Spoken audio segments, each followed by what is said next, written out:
guys! Ayan, welcome again to our video. And in this video guys ay magpapa-bone cracking ba yun? Tawag dito? Bone cracking. Oo. And yan, kasi siya may nararamdaman sa likod. And by the way guys, bago natin continue tong video na to, please don't forget to like, subscribe, And ring the notification bell for more videos. yes, and ang makakasama natin ngayon in this video guys, so no other than Mr. Sapote. Mr. Sapote? Samore. Samore! Ayan, si Mr. Samore. Ayan, ito siya guys. Bali siya po yung kasama natin na magti-treatment kay Motek. Ayan. And guys, sa mga gusto, dito lang po siya sa Israel. Anong Tel Aviv, Salami 96. yan, Tel Aviv, Salame, ayan. Ilalagay ko sa description yung number niya and may YouTube din siya guys. Please follow him. Ayan, ilalagay ko din sa description and may Facebook page din siya. Ayan, ilalagay ko lahat dito yung mga description. Ayan. And kung may price din ba yung mga ano, no? Yung mga session? Oo, bali per session kasi ginawa ko na lang siya ng 400 minutes. And then second session onwards, 300 minutes na lang siya.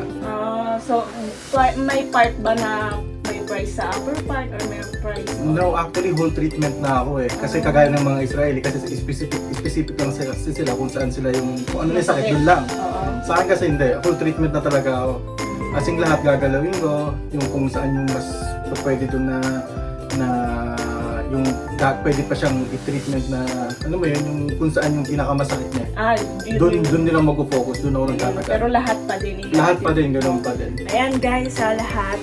Kuya, ano ba yung bone cracking na sinasabi nila? Bali, yung bone cracking kasi is yung parang treatment yan. Actually, once na ginalaw kasi yung buto mo, bali, tutunog yan eh. Ayun kaya tinatabi kong bone cracking. Bali, healing siya eh. Parang treatment namin yan sa mga masakit yung mga likod, or yung may mga, pwede rin itawag nating hilot kung sa Pilipinas. Oo, pero... Okay, pero tawag namin talaga dyan is bone cracking kasi ayun yung parang sa schooling kasi namin actually sa Macau. Ay, doon ka doon ako nag-school. sa mga Chinese. And I've been doing this for almost 12 years na siya. And then 2 years dito sa Israel. 2 years na dito. 2 years na dito. And then I've been in Saudi, Kuwait, Malaysia, Macau. Ginagawa mo din yung Ginagawa ko pag-bone dito. cracking. And then I surprised na iba pala yung impact dito ng bone cracking. Oo, kasi nga dito yung trabaho natin iba. Nagbubuhat ng matatanda. Yun So, yung problema dito. kailangan yung buto talaga alagaan. And kuya, pwede ba yun dito yung mga may scoliosis? Actually, ayun yung tinitreatment ko. If you see my vlog, halos karamihan ng mga client ko is yung may mga tabi niya. So, minsan nga, Superman na. Letter SS na. Kung makakita nyo sa page ko, makakita mo doon. And then, may mga scoliosis, osteoporosis. And then, yung may mga curving, yung mga kuba-kuba. Kaya natin. Kaya na. Pero mga hanggang ilang session pag mga gano'n? Actually, yung iba, Pag yung super malala na? malala na, matagal eh. Minsan, may mga, actually, may 10 session ako. Yung iba naman, kahit wala na. Kasi actually, marami akong client na wala na. Pero nandun pa rin sila, nag-treatment minsan once in a month. Sabi ko, bakit? Tapos na tayo. Sabi, gusto ko lang. Okay, sabi ko, ikaw kayo bahala. Wala naman sa akin. Kasi maganda kasi feeling nila, parang nare-rejuvenate yung ano, yung body nila. Wala bang mga side effect yung pag... Actually, sa almost 13 years na wala namang naging side effect. Kasi ang nandito naman to is bone setting and bone alignment. Hindi naman tayo nagtuturo or something nagpapainom ng gamot. There's no side effect. Yung ano kuya, yung mga after treatment, may mga pwede ba silang gawin? Actually, back to normal na yan. After the treatment, kung natapos yung session at sinabi ko na wala na, balik na ulit. Hindi, yung after yung mga session, first session, pagkatapos na gawin, anong gagawin kinabukasan, wala ba? Wala. Actually, sa akin lahat back to normal. Kahit maligo siya, pwede. Actually, pagkatawas niya ngayon, pagka-uwi ng bahay, pwede siyang maligo. Pwede siyang maligo. Pwede siyang maligo. Pwede rin siyang uwi ng bahay. Ayan, Wala akong pinagbabawal din.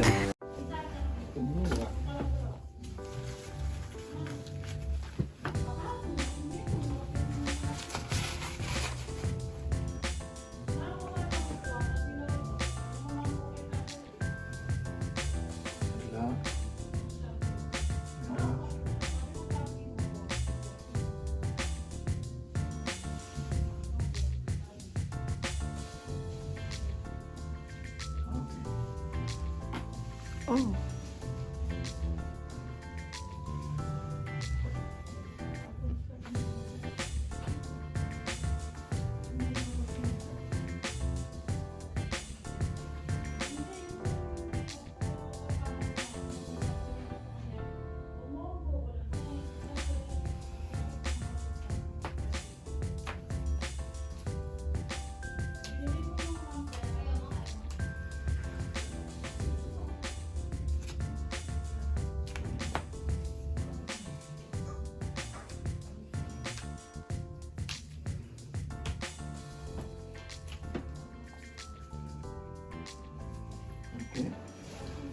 lang.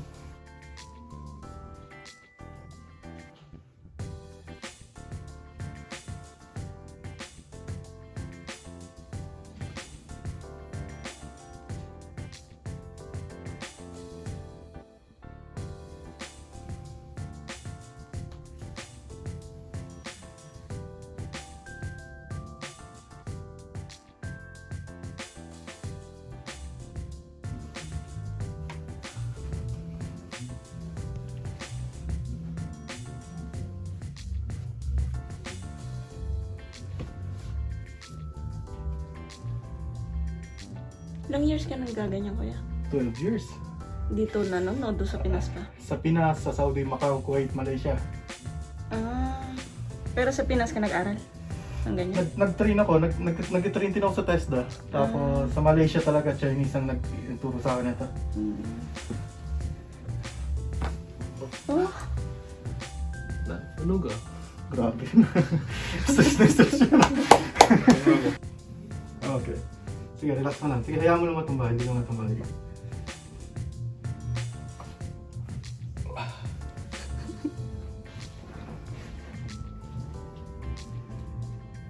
Sige, balik mo ulit.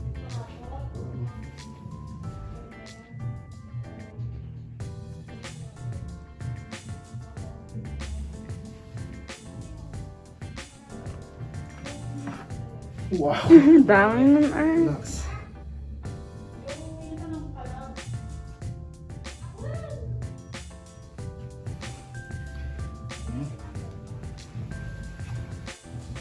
Okay, explain ko sa'yo ha. Di ba back pain? Yung back pain mo, dito mo naramdaman, tama? O sa gitna? Sa gitna, okay.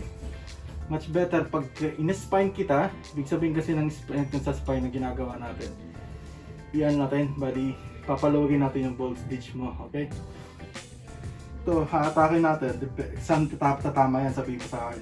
Upper, middle, sa baba, or sa gitna, sa sacral mo. Okay. Pero mas maganda kung dito tumama kasi ibig sabihin, Straight. dumaan siya dito, di ba? Pero kung ganito lang, okay lang, walang problema. Okay? Okay. Mararamdaman niya yun? Oo. Okay.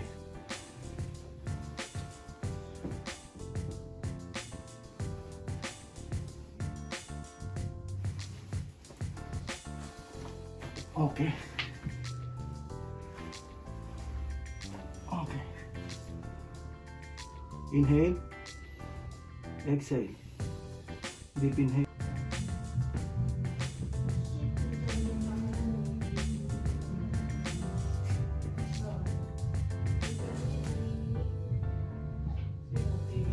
Yun!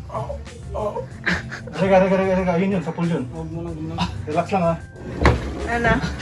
Kaya mo pang tumayo? Sige lang yung kwan. Parang Ano? hati yung kwan ko. Baywang mo? Baywang ko parang magiging Aswang. na ako. Sige nga, tingnan. Pwede yan tamay. Ayan, lumapas na siya. Angat na. Angat na siya ngayon, tinan mo. Ayan, ganda niya. Ito lang ang problema mo. And then, nandito, okay na to. Yan, huwag lang magbuhat ngayon. Or something ano. Hindi naman na siya ulit. So, every ilang weeks yung session niya? Ang session niya sa second session is a week lang. Tapos yung third session is 2 weeks or 3 weeks. Depende dun sa second session kung ano makikita. Ah. A week lang ang pagitan. Same na lang din ulit tayo Friday kasi sa next Saturday.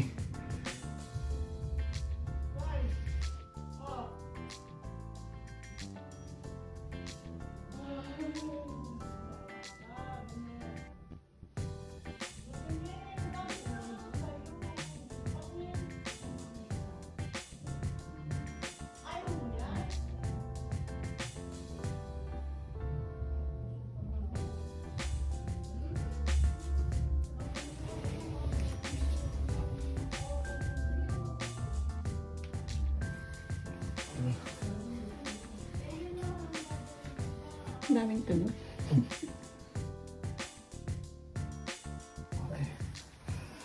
Sige na, sige na.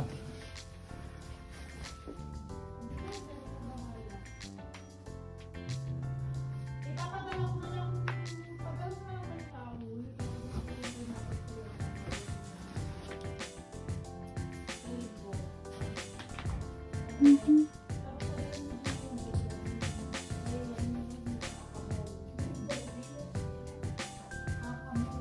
Ito ngayon guys, sabi ko hindi ka pwedeng mag-gym kasi once na nagbigat ka ng mabukat, Babalik ulit siya. hindi siya babalik, lalo siya parang ginalaw natin eh. Ibig sabihin, napakaluwag niya. Mga ilang araw or... No, kasi may if ever na to, magkaka-second session to. Hanggang second or third, tapos na to eh. Halos ganun lang naman lahat eh. Kasi hindi naman sa kanya pinaka-totaling S na S. Oo. Sa kanya, dito lang, sa baba.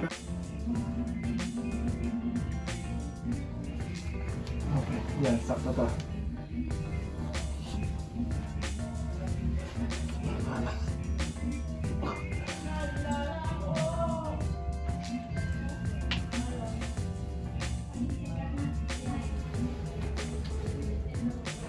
Ayan, straight mo.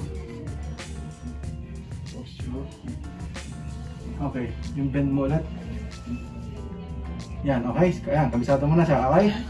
Dito tumatama ha. Ikaw mag-adjust mismo kung saan tatama. Dito mismo tatama dapat. Yan, yan, sakto. Yan, yun. Boom, tumunog. Tumunog. Isang tunog. Yun. Yun lang. Na-video. Tingnan mo siya dito. Ito yung problema, tingnan mo. Nakita mo ito. Balik mo. Ito. Meron siyang konti na lang. Di ba kanina ito meron dito? Ito konti na lang yan. Man. Tapos i-bend mo siya. Kaya ako pinabend sa kaliwa. Ayan, para makita mo. Ayan o. Oo nga. Yan, ito na lang siya. Okay. Yan, yun, ganoon lang. Hindi ka pwede sa kanan. Left tayo. Kitang-kitarahin natin ito. Okay, yun ang kitang-kita pagka medyo madilim. Ayan. Oo nga. Yan, kita mo yan. Lumiko. Balik ko, di ba? Po. Pagka na, ano. Yan, kitang-kita siya dito. Yan. Pero kahit paano, okay. Sige, okay na. And Matek, anong feeling ng tinitreatment ka ni Kuya?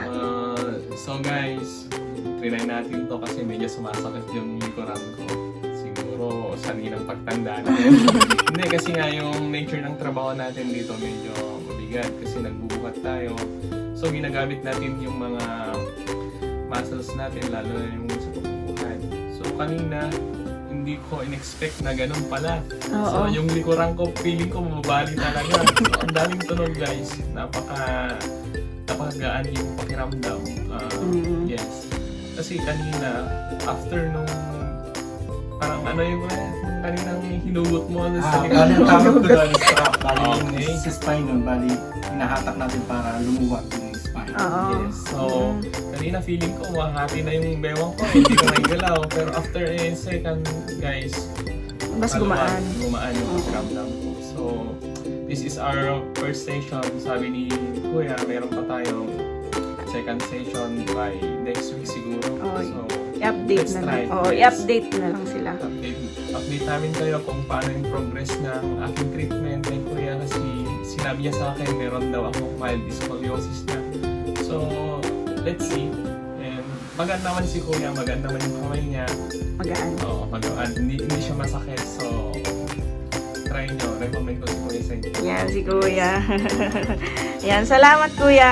Ibalik kami. Sige, see you next time. Okay po.